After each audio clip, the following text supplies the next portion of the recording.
Be a rebel. Boldly pave your own path. You have a unique perspective to offer. No one has the same background that you have. No one has the same unique strengths that you have. So it's critical to learn what it is that you have to offer. Hello and welcome to the Jumpstart podcast. I'm your host, Jeff Sauer. Today, for our 13th episode, we'll talk with Angie Schottmuller, an internet marketing Jedi who's fighting to bring victory to the Rebel Alliance. Both Angie and I originally hail from the Twin Cities of Minnesota, and I met Angie several years ago at an internet marketing tweet-up. I still remember our first conversation where I berated her for not loving Google Analytics nearly as much as I do. But this is actually before GA Premium, and she was working on some pretty heavy clients, so she just had some valid concerns about the product that weren't addressed at the time. But after that, we hit it off once I got over my hurt feelings about Google Analytics, and I've grown to respect Angie because she's helped make me a better marketer. Seriously. Without all of her advice and challenging of me, I don't know how I would have had the confidence to be where I am today. Angie helped me with the case study that I published back in 2013 about Google Plus and authorship. That's what put me on the map. She gave me critical feedback about how the study could be distributed. The way that I had it before, I don't think it would have gotten much distribution, but Angie really gave me some good advice on how to get the maximum reach. And not only just about content that I put out there, but she also really helped be a sage in my speaking career as well. So she gave me a lot of advice about how I could approach getting speaking gigs, filling out pitches, and then also the structure for speaking. So for me, it was an honor to talk with Angie on the podcast because she's just been so influential for me. And I think that if you listen to what she has to say, she's going to be influential for you too. And also it was great because it was really hard to get Angie on the schedule. She's a very in-demand person, so it took a while to get things going. But then it happened. I'll give you the setting for our interview. It was a very sunny day for me in Buenos Aires in Argentina, and it was freezing for her in the Twin Cities. I think there's probably a 100-degree difference between the climates and a hemisphere separating us, but the conversation was sunny and as clear as day as we talked about Angie's career. So if you listen along, we're going to learn about how being a rebel can lead to a great perspective as a marketer, Angie's approach to make sure that everything she does brings mass appeal, and also a sneak peek into what Angie is working on currently. This is a must-listen episode if you want to take your personal brand and marketing efforts to the next level. Before we get to Angie, just wanted to have a word from our sponsor. This episode is sponsored by the newest Jeffalytics Analytics course. Is 2016 the year that you become a master in Google Analytics? I've created an online course that teaches Google Analytics through a series of video lessons and discussions. Do you want to learn how to master GA and get your certification with Google? Would you love a private forum where you can ask an expert any question you have about Google Analytics? How about a monthly call where you can ask for advice from both me and industry experts on the call to ask them questions about Google Analytics? Well, you can get it all in Google Analytics course and so much more. Visit analyticscourse.net for more information. All right, let's talk to Angie Schottmuller. I'm fascinated by Angie's thought process and how she chooses to take on projects that will make her successful. She puts a lot of thought and effort into everything she does, and by listening along, you will see some of her Jedi secrets as well. For show notes, visit jeffalytics.com/Angie. Okay, welcome to the Jumpstart podcast. I'm here today with Angie Schottmuller. Angie, how are you doing today?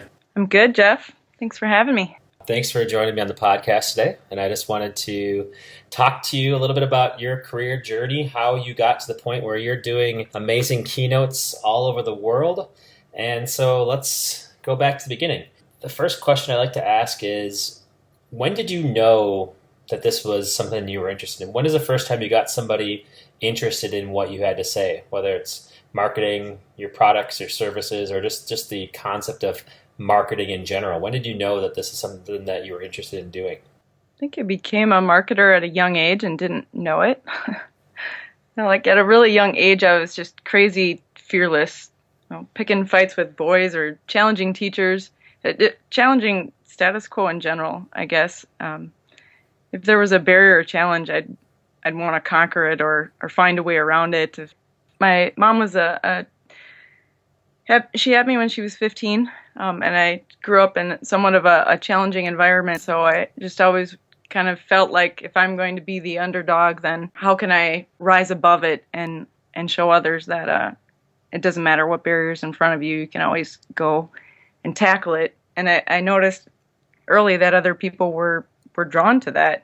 So I guess I was selling the message of being a rebel to tackle things. But I was also a proud geek too. I was passionate that my education was going to be my springboard to move forward in life. And the circles of being a geek or hanging out with cool rebel kids is kind of two sides of a coin. And those social circles were often threatened, but also intrigued by the other. So I found myself in a lot of situations to lead and unite as sort of a neutralizing liaison.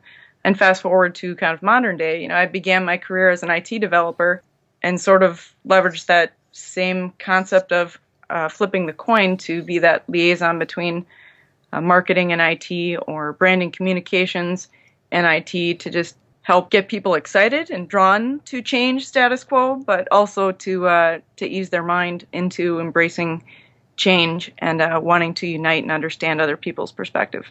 Yeah. So the marketing rebel, or somebody who, realizing that maybe the traditional path or the straight and narrow wasn't the perfect thing for you, the right thing for you, but then embracing that to the point where you can get others interested. So the ability for people to understand, or just the ability to get people to follow or to get excited about things, helped you realize that you had a gift, even as you were going through this not so mainstream way of doing things. That's really interesting. And so was this young? Like, was this before you were you in high school at this time, or were you in college? What was the time frame along with this? I think my earliest memories on that would be in middle school. I'm very passionate about working with youth, and especially at the middle school age.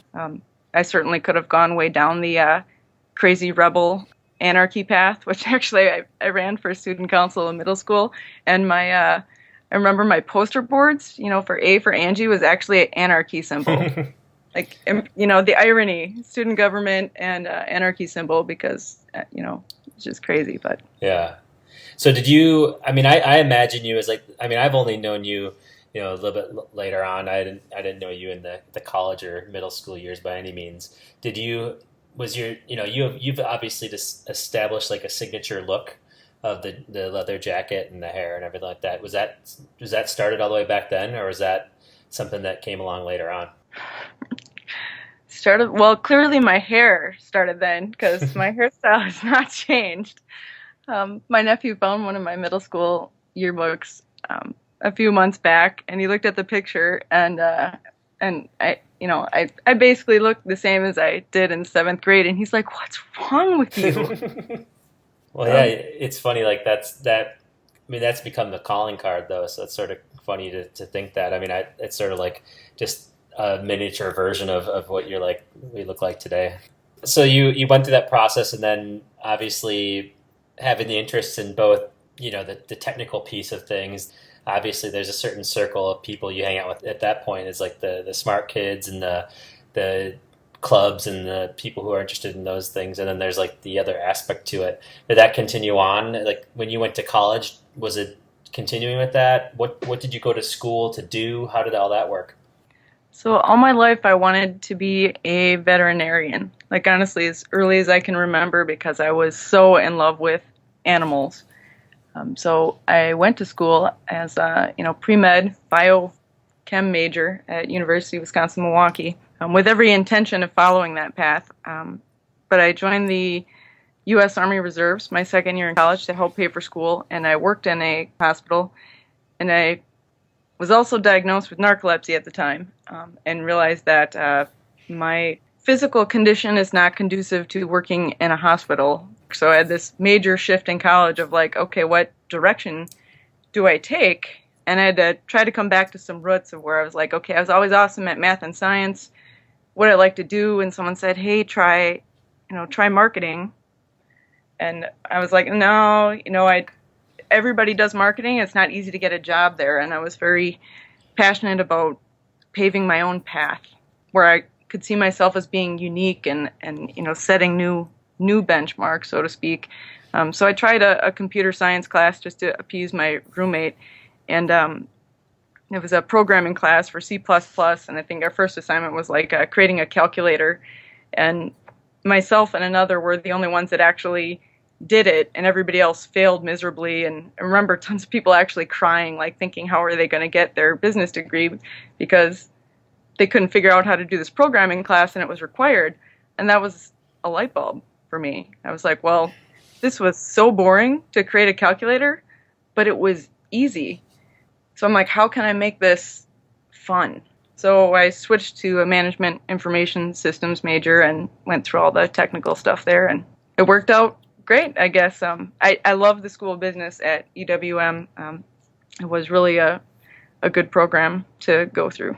Yeah, that's interesting. Somebody actually did say you should go into marketing, but at the time you're just like, you know what, that's the easy way out. And I think that when I was in school, it's funny, we have pretty much the same degree. I have a computer information systems degree. But in school, I was like, business seems too easy to me, or like business seems like what people do when they don't know what else they want to do. Or like, and when I say business, I mean marketing as well. And so it's sort of funny that that's a perception we both had. And then we decided, let's go to the more technical path. But then now, I mean, obviously, we're talking about digital marketers. This is a marketing podcast and everything. So it all came back at some point. So as we go through your journey, I want to see how this all came back together. But how was this, after college, you have this degree in management information systems. What do you do after that? I graduated college in '99, so it was the millennium. So Y2K was a big deal. So I targeted programming jobs because I was so focused on what salary will pay me the most, which most any college kid would be focused on. I thought that was the only way to ensure stability or happiness perspective. But I worked for Johnson Controls in my first job. I had an internship there, and my husband often says, I'm so sorry that was your first job because you're never going to have an experience like that again. They had an amazing culture. They were employee-centric, very passionate about that. If you put your employees first, everything else will be taken care of. And it was really a fantastic environment to grow and learn a lot of different pieces. And from there, I moved to Minnesota when I got married to my husband, and I started doing a lot more marketing. Not projects for marketing. I wasn't doing the marketing, but marketing was my customer. I was in IT and developing different application pieces, and they'd always be like, oh, we need it by this date or rush date, and it was, crank this out and get this done. And then it would be like, oh, you know what, we're not sure if we're going to use that. Or they would ask for just ridiculous stuff that didn't have any ROI. And I got frustrated with the fact that I wanted to do stuff that was truly making a difference. And I wasn't seeing it make a difference if it was like the canceled project kind of thing. So that's when I began my transition into marketing to say, okay, if they have the dollars and they make the decisions, how can I get on the decision-making side and help educate them on what is possible? Because they just didn't understand what was possible. It wasn't that they were intentionally not doing it. They were just ignorant. So kind of like from my youth case of, both sides of the coin, how can I unite these different worlds to deliver awesome.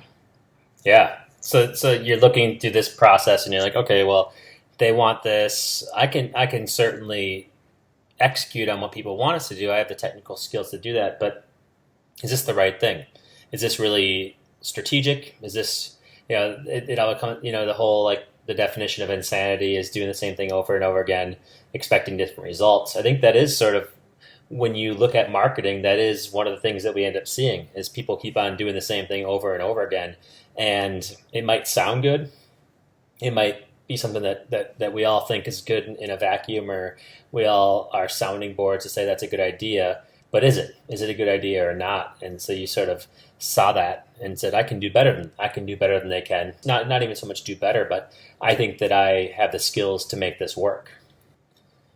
Yes. Because there were definitely people that had skills that I didn't, but I realized I needed to be in a role where I would be empowered to help facilitate that discussion more. So if I wasn't in an e-business role, which was that, kind of bridge between marketing and IT, then you didn't have the voice. You weren't the neutral person. You were the person on that side. In order to begin that and bridge that, because there is a huge cultural gap between It's sort of a triangle. There's the brand communication folks, and there's marketing folks, and their IT. None of them speak the same language, right? There's like a little bit of it, but there's always the back and forth confusion and frustration and pulling your hair out kind of thing. So, but I'm drawn to that. I want to help solve the problem. See that there's a challenge there. Yeah. And were you able to make that transition within the same company, or did you have to move on to somewhere else in order to see that through? So it began at that company. So I worked for iMation at the time. I actually worked there for about 8 years. So I worked in an e-business role for a couple of years. Then it's like an intranet program manager, which was really my first exposure to SEO and how to optimize search internally. It was an awesome challenge for me to truly learn how to quantify ROI. It's easy to do that for e-commerce and sales and even leads, but when you have to quantify benefits for how to optimize, an intranet, it really changes perspective of, okay, how are you saving people time? Mm-hmm. How is the quality improving, and how can you quantify that in a tangible way? And I was laid off. Nearly all of IT was laid off over several years. I was kind of one of the last rounds in 2008. And then from there, I did some consulting and decided, I'm going to actually just say I'm not going to do any more development, even though I'm good at it and I do like it. I was passionate on just transitioning to marketing. So 2008, I made that official transition to say I'm going to focus on marketing. Okay. And from there, you went on to the next. You found a role at Taylor Corporation, at Tamar, to do online marketing. I did. Kind of started as like a favorite project. One of the vice presidents from iMation was now at Taylor Corp, and I had worked with her on several lean enterprise initiatives and projects and stuff. And she had, said, "Hey, I know this company that could really use your help, with doing the same kind of thing I did with the IT business thing, except they were more of a catalog company that needed to transition to online, which was the specialty I'd been consulting in for a bit. And so it was a challenge, right? It was another one of those big barriers to cross. So I was intrigued by that. And that was managing, I think it was 12 different e-commerce brands, very old platform. So there are plenty of IT, back-end challenges, as well as, managing, when there's that many brands, you have so much content and technology and a major learning curve floating around. So there's a lot going on there. Yeah. Well, it's funny. I think, it's two funny things about that role for you is one, Telemark it's like a 10-minute rollerblade from where I grew up. So I actually grew up right around that area, and we used to go rollerblading in the parking lot of that place. So that's all that I really had as an introduction to that place was that was the place we'd go by on. I think it's on White Bear Parkway or something like that.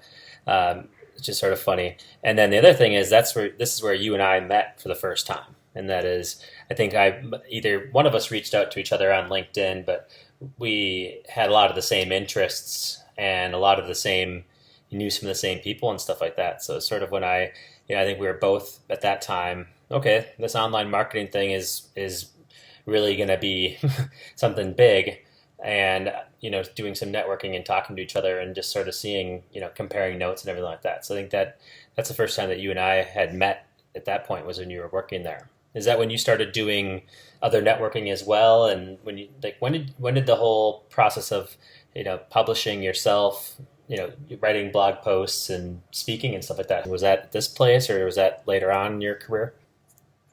Good question. I'm trying to imagine the parallels of timelines in my mind now. Was the idea of speaking, and just being out there something greater than what you were doing at your day job? When did that take over? Was that always something in the back of your mind? Like, if I want to be a marketer, I need to market myself, or was it something that sort of just came naturally? So I was speaking, but not on speaking circuits. I've always been passionate about mentoring youth. So as part of this program, which focused on helping both teens and teachers become best prepared with the skills they need for tomorrow. So I spoke in a lot of classroom settings, like careers in technology or web design, some intro to marketing. I did a really cool geo-social project with teaching some students about a Foursquare campaign or a local SEO campaign. Took them. So I was doing speaking, just not on a broad sense. And one time I had lunch with Marty Weintraub, CEO of AimClear, and he's like, "Why are you not speaking at these events?" And I had been attending them, but it always just seemed like, wow, those people must have been doing this forever, and how would you ever get to that point of kind of speaking? And I'm like, he's like, no excuses. He's like, I'm going to send you some of my sample pitches. You are going to write out your pitch, and you're sending them to SES New York and SMX West, and you're going to do it by Friday, kind of thing. And I was like, okay. And I was really thinking that what's the chance I'm actually going to get in? I'm first time speaker kind of thing. And then both of them accepted my pitches, which I was independent at that time. So it must have been just after I left Taylor Corp. So then I sort of freaked out on the expense note of going, whoa, how much is this going to cost? Yeah. To go to both these places within a couple weeks kind of thing. But then it all kind of went from there, I guess. Of the first few ones I had really great feedback.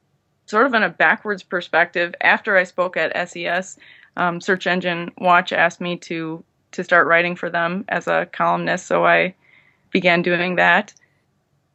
Although the first blog post I did was actually before I spoke, so I have to give some credit to Jay Baer. He was the first person to actually be willing to publish something that I'd written, and honestly, I just was like, hey, I could write something, so I took a stab at it, and then I'm like, well, who would publish this, or what site would it fit on? And it was like 7 ways to say thank you for retweet and 4 ways to avoid, or something like that. And Jay was kind of skeptical of the topic kind of thing. And the post exploded. It actually is like the most viewed post of all time on his blog. Oh, really? Which then I was kind of like intimidated. They're like, how do I write anything else after that? If shouldn't, you want to raise the bar, but you don't want the bar to be like so high up that then every time after that, it's gonna be hard to meet, right? Yeah. But it was good because then I had challenged myself. So every time I wrote for Search Engine Watch, I was still looking for what metrics do I want to break. Which ones do I want to hit? What's the optimal publishing time for me to really hit East Coast and West Coast for when my post is published?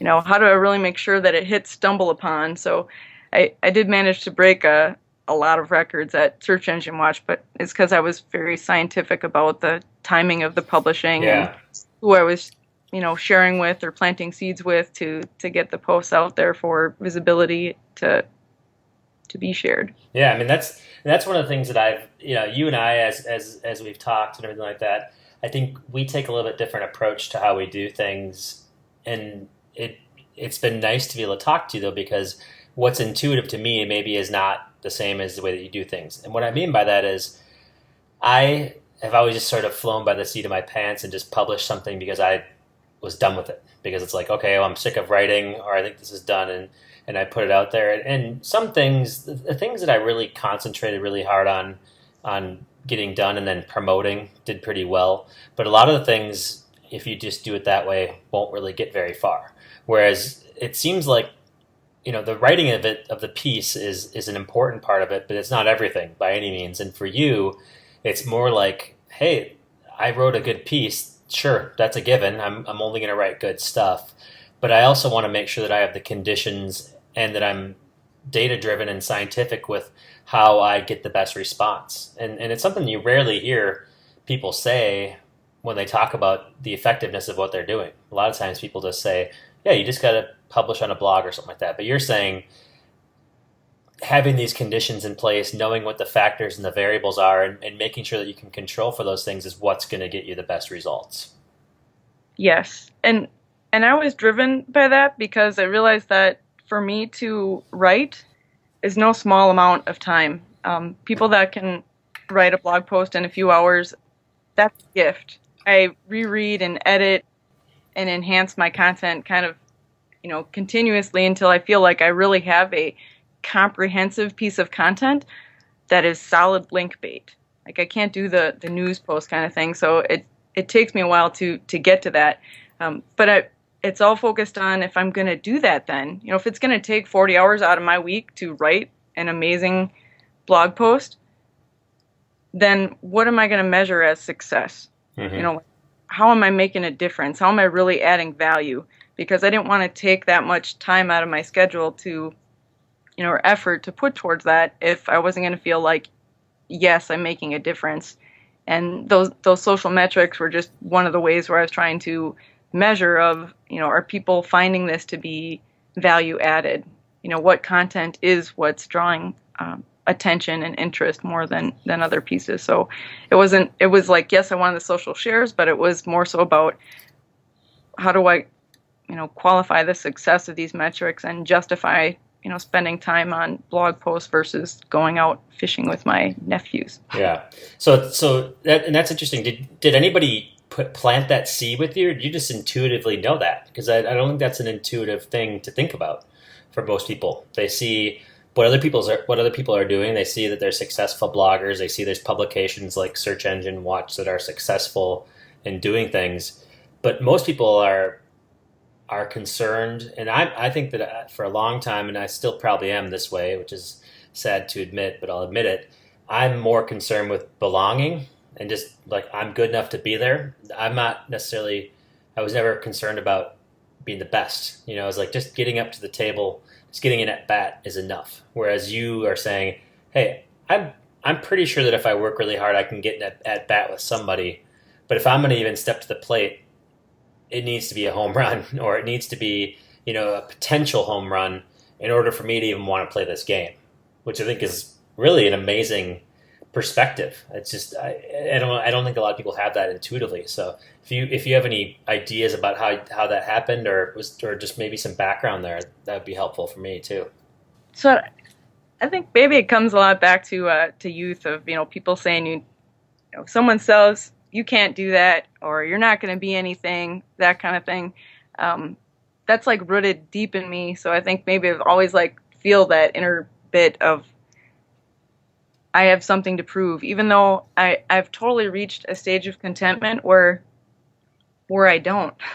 I'm not out to actually prove anything. I'm just out to add meaningful value. How can I actually help be a light bulb, and a difference maker for someone else to get, help them raise the bar on the different pieces. But I don't think that anybody actually planted that particular seed for me. I'd say that perfection is my enemy, and mediocrity is my kryptonite. Mm-hmm. It's a constant struggle to try to find a balance, in between there. But you're spot on about the. I'm hesitant to take on an opportunity if I don't feel I can hit a home run. It's actually good because I'm very focused on that, tangible outcome and setting clear expectations. So I'm upfront with them to say, I only take on projects if I believe it's going to be a home run and be, add meaningful value. So I hope that provides them more confidence, along with, track record and example case study pieces to fit with that. But it's a strength and a weakness at the same time. Yeah. Another thing that I've noticed about you and that you've helped me when you give me advice is just to know your audience. Like a lot of times people will write for themselves as the audience, or they'll write something that they think is interesting to them, and they'll do what I call inside baseball, or they'll do some jargon, or they'll try to impress the other experts in the room to prove that they are the expert. Whereas I think you've always been able to remove yourself from that equation and say, I'm writing for this person, and what is this person going to think? What are they going to see? How are they going to feel when they do this? And so I think you have a lot of empathy for your audience, and it comes across in almost everything that you've put out there, whether it's speeches or writing, and that is that you want that you can sort of anticipate how somebody's going to feel based on what you say, and that's probably why it takes you so long to put out the work. And I don't want to say that it takes you so long, but why you might spend 40 hours on something or anything like that. I think the reason is because you're not writing until you're happy. You're writing until you're pretty sure that the other person's going to be happy with what they're reading. Understanding the user journey or customer journey is like such a big deal if you want to be a marketer, because it isn't about the sale, or the end of the day piece. It's about helping people make a good decision. So what information does your audience need to make a good decision? And you're right, I'm constantly putting that, through my mind as to, is this the information they're seeking? Is this information they already know or they don't know? Always trying to plant at least some bit of new insight information. Even when I speak and it's getting harder and harder, I'm always like, what can I include in this presentation where even my fellow experts are going to be like, whoa, that's interesting. To try to, keep things on edge. And what's fascinating is that we don't always know what, we don't. We don't know what other people know. So trying to figure out where that, opportunity is to provide insight is a challenge, but it's a fun adventure to learn about other folks. One of the things that I really like about what you've done is that you don't just say this. Like, it's easy to say, oh yeah, we should know what somebody wants, or we should deliver these things. But you sort of developed your own methodology that you use in order to make sure that you're hitting on those checkpoints. So you're big on lists, checklists, and going through these things because it's a very methodical way that you go about it. Any thoughts or anything you want to share about your process of documenting these things, or at least turning it into something that's a repeatable process? I do get rather methodical on pieces like that, but I guess it's because, like if something worth doing, I want to get this done, how can I plan it so that it's scalable and repeatable? There aren't a lot of things that I tackle other than fun outdoor adventures that are like a one-off thing. If most marketing things are great, then, if you want to repeat them, what is that repeatable process? And I found with managing or mentoring teams, or even being part of a team, if I had an idea or perspective on stuff, it wasn't enough to just provide opinion. It was, how can I make it tangible for others to more easily process so that it wasn't subjective? So whether it's a checklist or like last year was kind of like my year of scorecards. I created this hero shot scorecard of what makes a persuasive featured image. A Craven's scorecard, which is an acronym for social proof persuasive quality factors. How do you know that a review or a user shared photo is potentially persuasive? With how you include it. So began just kind of breaking these things down in my mind to say, instead of me saying this is a better image, which actually surfaced from a client case at 3 Deep where the client internally on their side was having a battle back and forth about what image to use for a landing page. And it got so heated that their HR rep got involved for the upcoming call. And I'm like, wow, I need to work some magic here to take this off, what has become a super heated subjective debate and provide a very tangible, not subjective means of evaluating the images so that we can evaluate them that way, but also understand why people had the opinion they did. And the scorecard factors that I came up with, it's actually the first factor that we went through, is it relevant? Does it represent what the search is? And even though we asked why so many times, why she didn't like one of the photos, she finally says, well, I don't think it's relevant for, manufacturing environment because he has a tie. When you have something that's visual in front of you, it helps more people on the team process stuff. And I found that it helps to aid communication amongst teams of, between the left brain and right brain, system 1, system 2 thinking, for folks that want to process stuff in a linear fashion, like 1, 2, 3, or for the more left brain folks that need to see the beginning and the end before you get into some of the other pieces. Visuals satisfy both needs and thinking patterns. So in addition to helping me check things off my list, I found it to be a strategic tool to help communicate better with teams if it's down and in writing, so that everyone was able to process it more easily and engage with it. That's interesting. So it seems like it's really the real life embodiment of, it's sort of the first thing that you and I ever talked about was our mutual admiration for Brian Eisenberg and what he does in his persuasion architecture and some of the thought leadership that he puts out there. And it's basically just understanding what motivates people to buy and then covering off the different buying modalities. And so that's sort of where you and I first bonded. And that's also, I think, part of why 3 Deep, which anybody who's listening to this podcast, Angie had mentioned 3 Deep marketing. That's where we really crossed paths and we ended up working together.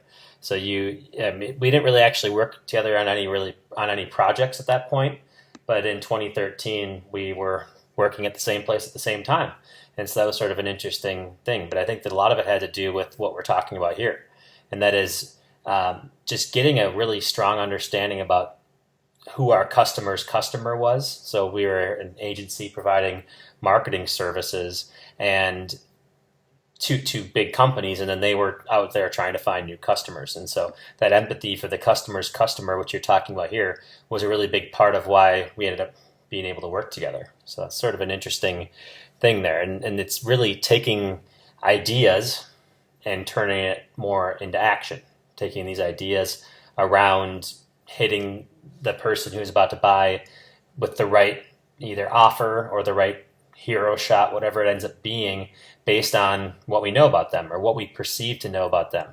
And so can you dig even a little bit deeper into what you're able to do there and some of the thoughts you have on that process? So from a high-level perspective, when I approach optimization, I actually do reference the Eisenberg's hierarchy of optimization. Optimization really begins at the functional level. Then it goes up to, is it accessible, usable, persuasive? There's another one that's in between there. But really starting at the foundation, like if something doesn't work, if I can't access it on my mobile phone, same thing. If the legibility is not optimal for people to read it, they're going to miss out. So when I approach projects like that, I kind of run it through that initial filter from a user experience.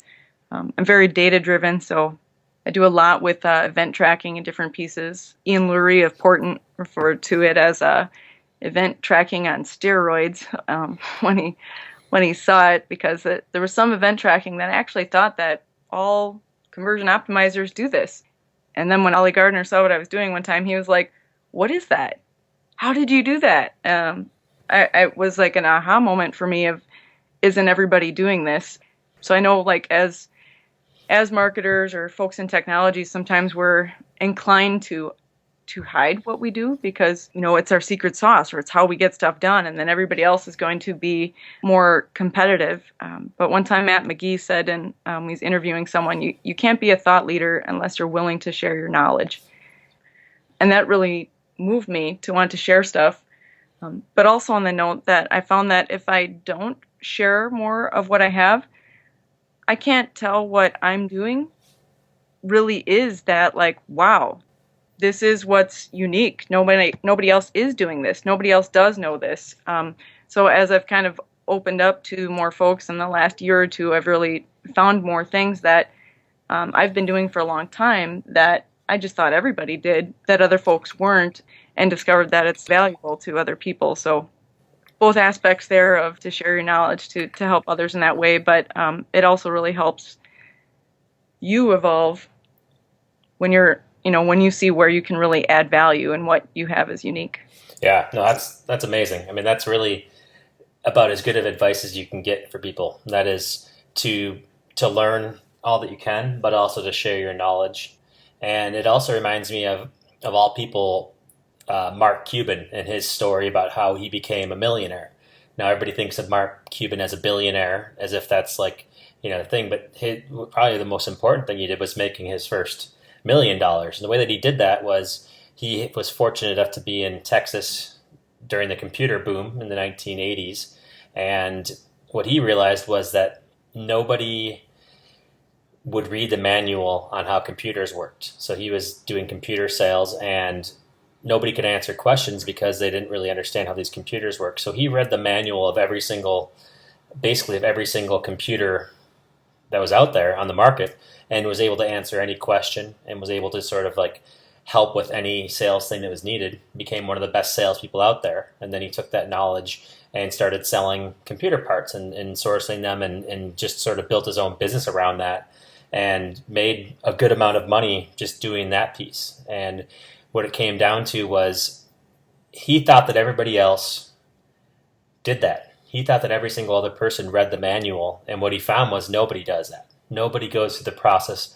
of reading the details, of doing that extra work and to do these things. And I think that's what happens in the marketing world as well.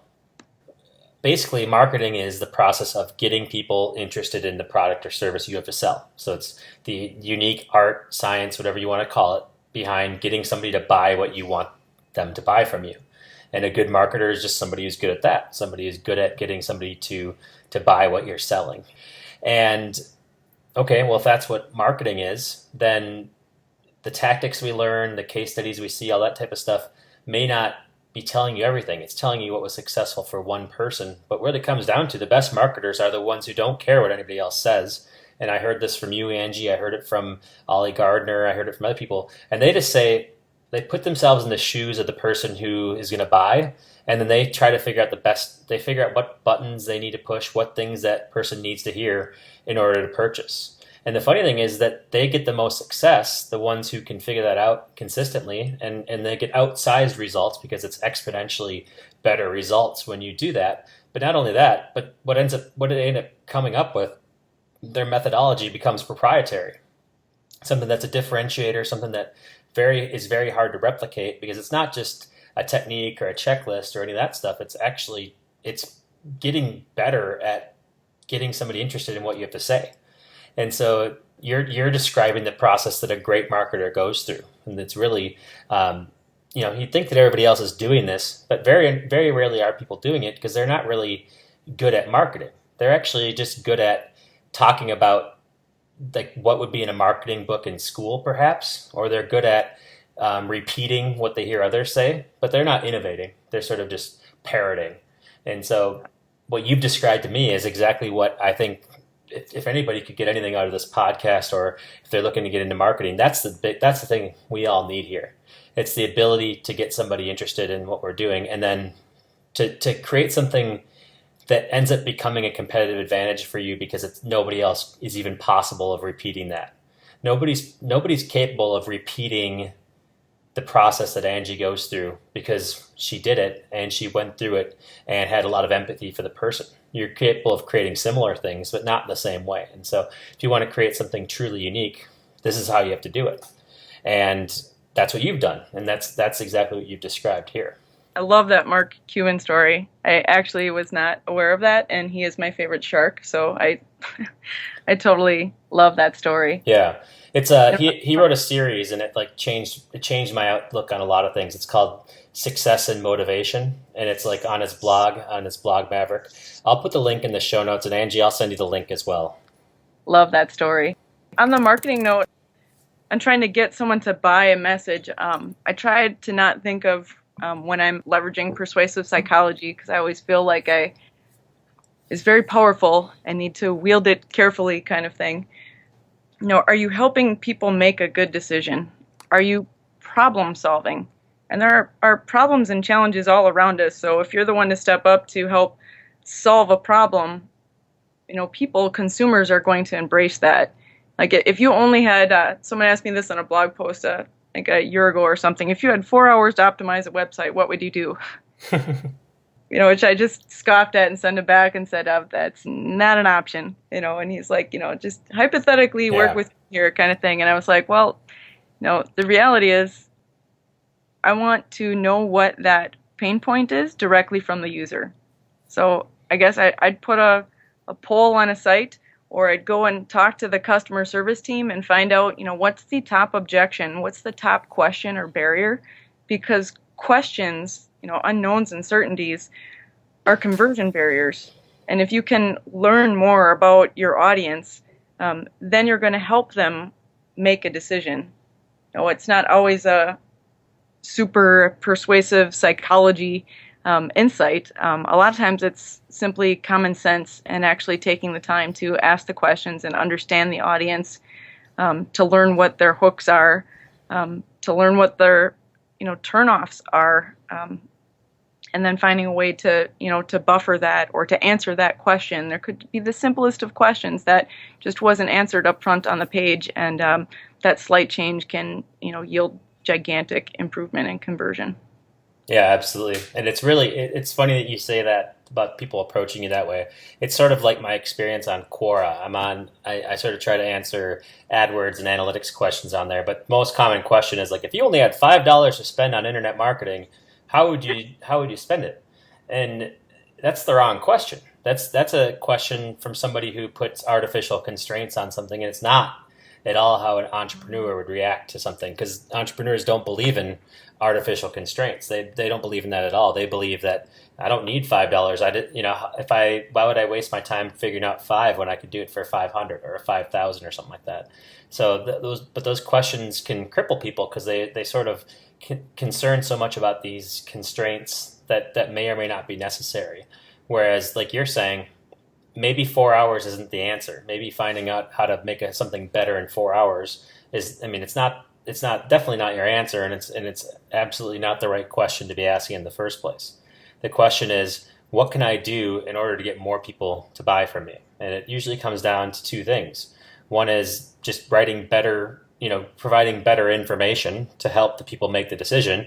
The other one's probably segmentation, right? So it's showing people based on what you know about them. So that's where we come into personas and all those other different aspects of marketing. Once you create exponentially more segments to look at, you also create exponentially more work. And so that's really where the balance comes in. It's how do you get the most effectiveness for the constraints you have available to you? Yes, which is where data becomes our friend, because we can leverage more data to help identify which segments to consider to begin with, and journey mapping being a priceless asset to really understand what questions are coming up next, who are going to be the influencers with making the decision for that next question kind of piece of that helps how you should segment and what question to prepare for, so that if you're answering something that they already have a question in their mind, it's a natural draw to take that action in that step. Question I like to ask is, if somebody were to look and try to find you, or to, what would define what you're working on now, Angie? I am working on writing my first book right now, which I actually have you to thank for that, Jeff, for inspiring me to go for that. At the time when you decided you were going to travel the world and do all these amazing things, and I was so extremely jealous, and still am every time I see a photo that you post. But you said to me when you're leaving of the whatever it is you want to do, don't wait, just do it. And then a few weeks later, I left 3D. Sorry. I'll edit that part out in case they listen. Sorry. It's all right. But it was a good step, and that there honestly is so much going on in my head about like trying to write down different pieces. I want to get it down and out of my brain, but also into the hands of more folks that can do stuff with it to make a difference. So I'm looking forward to getting that book, and I actually have concepts for 5 different books drafted, so we'll kind of see where the book stuff goes. I'm also consulting for conversion and UX, journey mapping pieces. Since I am technical, a lot of the project pieces come back to like a SEO CRO project, for optimizing a organic conversion funnel, or mobile conversion optimization, kind of some specialty tech projects in there, and doing lots of speaking. Did maybe some 15, 17 events last year. So I'm actually learned to be more selective about what speaking events I do. I've been to New York and San Francisco plenty of times. I actually hate New York because I'm a country mouse. I can handle it for a couple days, but I'm just an outdoors gal, and I love green and fun adventure kind of stuff. So I've chosen to pick some speaking opportunities that help me to travel and see more things, because I am so envious of you, Jeff, while you're traveling the world. So, but that worked out great to use that process this past year. I went to Sweden and Germany and Russia. Had an amazing time in Moscow. So just trying to see new places and learn more about consumers and the different cultures. That's amazing. Well, I got to say that I'm jealous of you too. I mean, for the same reasons. Like, I would love to be doing a lot of things you're doing, and it's cool that you're getting to keynote conferences and go to Russia and Sweden and all that stuff. So, it's just amazing that you're able to do the things that you love and that you're able to progress things. And obviously, I mean, I like the book story that really makes me feel great, because I think you have a lot of things to say. I mean, this interview has been awesome. Like, I got a lot of actionable tips, and it's sort of like it helps the many people listen to this to hear the type of advice that I've received from you over the years, and it's really helped me out. I don't always use the advice as much as I should, but I definitely note it and take it. And so to take that and to turn it into a book form, and to do some of the other things that you're so great at, which is frameworks, checklists, and other things that make it so that somebody can take action on it. I mean, I think you have an opportunity to have a best-selling book in this space. Not only just best-selling, though, like something that could really influence marketers for the next several generations, and that's exciting. And if I had anything to do with kicking you in the butt to do that, then that's sort of cool to hear. But obviously, I'm excited about the book, and as I had said to you, and I'll even say it on the podcast, I'd love to help you any way along the way, share any insights or help with the treatment or anything like that, because I think that it's a great book that you have in the making.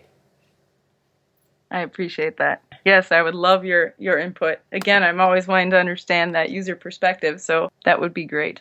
Awesome. So we're pretty much at the time that obviously you got to go back to writing the book, but one last question, and that is, do you have any advice for somebody wants to get into marketing or wants to get into even IT or the technical side of it? Any advice for them that might help them along the way? Be a rebel. Boldly pave your own path. You have a unique perspective to offer. No one has the same background that you have. No one has the same unique strengths that you have. So it's critical to learn what it is that you have to offer, and then just leverage it for awesome. Start by finding out, what are you effective at? And by effective, meaning like you get good results. Then narrow it down to, what are you efficient at? What can you do well in a decent amount of time? And then narrow that down to, what do you like? Maybe it's changing industry, focusing on a particular audience or different pieces. But some people try to start with what they like, and I think they miss out on the fact that they've not explored other opportunities. And if you keep trying to do something you like, but you're not necessarily good at it, you're not tapping your God-given potential. You've been given a particular strength, and if you're able to identify that talent and then use it for something you like, you're going to do amazing. Another piece is kind of related to my book. One of the key things or insights that came to me while I was working on my book, is this: treat every encounter like a testimonial opportunity, and your legacy will build itself. What are you doing, right now? You meet someone, you have this project coming up. What's going to make that into a testimonial that people celebrate? And by thinking of that way or approaching it that way, you nurture your relationships better. You're focused more on, doing something that's meaningful and adding value versus just checking things off a list. Yeah, don't be average. Don't try to do something that you're not. It's amazing advice, really. I appreciate that, and I think that's something that we should all think about, is approach it like a rebel as much as you can. And then also, I like the whole testimonial piece, because you're right. I mean, there's so much noise now in the online world. I think the funny thing is of all things, I blame Google Panda for a lot of the noise, and that is that everybody has to write more content, put more out there. So everybody's now a publisher because they want search rankings. And it's sort of funny that that's how it's going. So you have to work harder in order to stand out. You need to get a few people interested in what you have to say, get them to really hang on to everything and make their experience just great, as opposed to maybe in the past, you just had to be there. You just had to show up. Showing up is not enough to succeed as a marketer in 2016. That's just not enough. And so I think your advice hits very close to home. That's exactly what people should be considering. 2 ideas you gave me on that note of, when you see cases like that where you're like, hey, this is the new status quo, identify it and shatter it. How are you going to change status quo? And one of the simplest ways that I've found to try to tackle that, because, great ideas only come every now and then, but identify the mundane, the boring step, the step that nobody's really thinking about while they're going through their marketing process or shopping process, and make it exceptional. And that alone is going to make you stand out. Whether it's like the beautifully customized Error 404 page or unique messaging and a login prompt. It doesn't have to be monumental. Just find ways where there's something that this is just the way it's always kind of done, or these are different pieces, or something that's simple and boring, and make it exceptional.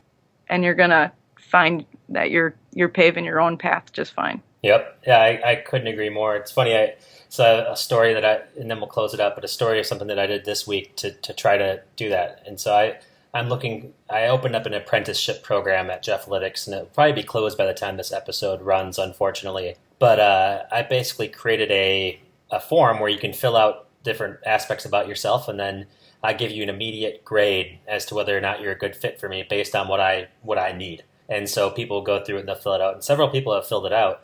And if you don't make the grade, I didn't want to just say you don't make the grade. I thought that, they gave me the time to fill it out. So I wrote a very personal email to them, and I said, actually, I think you should, if anybody wants to, you can go through the process and get rejected, or maybe I'll post it on my site. But basically I said, go through my process, get rejected today. Yeah, I think it's actually, I think that it's probably better to get rejected because it's a motivator.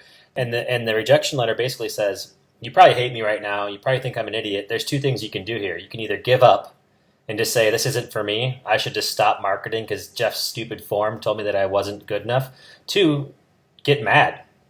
Why wasn't I good enough? Develop a chip on your shoulder. Talk about why you were better than that. Prove me wrong. Print out this email. And then a year from now, when you're doing great, when you're hitting everything you need to hit, send it to me and tell me I'm an idiot for passing on you. Tell me how dumb I was for doing that. Because that happened to me many times. I've been rejected, and I told them I've been rejected hundreds of different times over my career. I've been rejected this week in different ways. If I apply for something, chances are I'm going to get rejected because not everybody can win. I've gotten rejected from nearly every conference you can imagine trying to speak at them. Everything's happened, and you help motivate. And even when that happens, you're like, Jeff, you just got to keep on working at it. You got to get better. And so, yeah, it's fine if something doesn't work out, but you can't just be average, right? The only way you're going to succeed at the end of this is if you take a few rejections and use it as motivation to get better. Because if something happens to you naturally, or if it just is all perfect from day one, you sort of have blinders as to the things that you need to improve on, or the things that you could be doing better. And so for those that everything does come naturally to, sometimes they have a harder go at it in the end because they don't really know, they don't have that continuous improvement perspective, and they don't have that motivation to go and prove people wrong. So sometimes rejection or sometimes things not going your way can be the best thing that can happen to you. And that's definitely the case for myself. And me too. So be a rebel. Don't be afraid of rejection, because you know what? That can be your motivation in the future. Thanks, Jeff. All right. Thanks, Angie. In the frozen tundra of Minnesota. Yes. Signing off to go ride my Tauntaun. That was a great interview.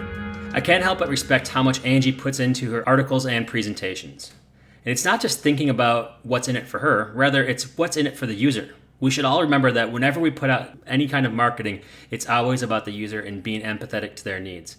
And that piece about the book, I really can't wait to see it preview the book. If it's like everything else that Angie does, it'll be a bestseller and a book that marketers will rely on for years to come.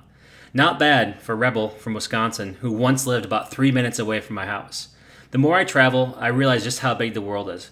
But the more I talk in this podcast, I realize how small the world can be at the same time. For show notes, visit Jeffalytics.com/Angie, and I look forward to talking to you soon.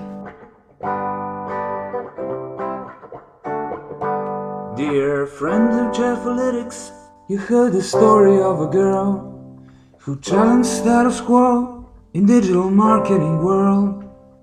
Perfection was her enemy, mediocrity kryptonite. Each time she faced the wall, she chose to stand up and fight.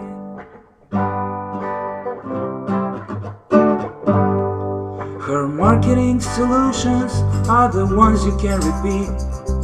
She raised the blogging bar so high and made it hard to beat. Give her just 4 hours to optimize the site. She'll pimp your CRO by making UX right.